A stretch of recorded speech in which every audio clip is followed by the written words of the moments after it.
एक अशा प्रकारचा विचार, कम्युनिस्ट विचारचे काही लोक आहेत, हे हिंदू धर्मातले असूनही धर्माच्या विरुद्ध लोकांना भडकवण्याचा प्रयत्न करतात. प्रत्येक धर्माचा आदर व्हावा. मग अशा प्रकारचे कम्युनिस्ट विचाराचे लोक, अशा प्रकारे नक्षलवादी विचाराचे लोक हे प्रत्येक क्षेत्रात आहेत.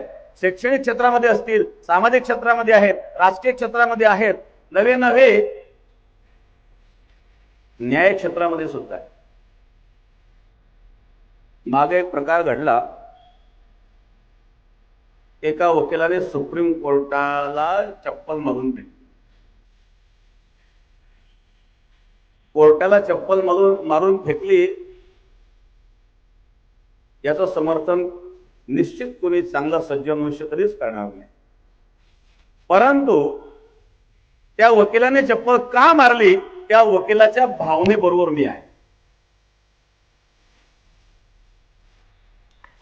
एक न्यायालयाच्या न्यायाधीशाच्या पदावर असणारी एखादी व्यक्ती, मागणी काय होती? खजुराहो मंदिरमध्ये ज्या वेळेला या विद्रोही असणाऱ्या, अन्याय अत्याचारी असणाऱ्या लोकांनी त्या मंदिराची तोडफोड केली, त्यात विष्णूची मूर्ती तोडफोड केलेली होती आणि त्याचं मुंडकं तुटलेलं होतं. मागणी एक होती की ते मूर्तीची जी काही तुटलेली मूर्ती आहे त्याची दुरुस्ती व्हावी.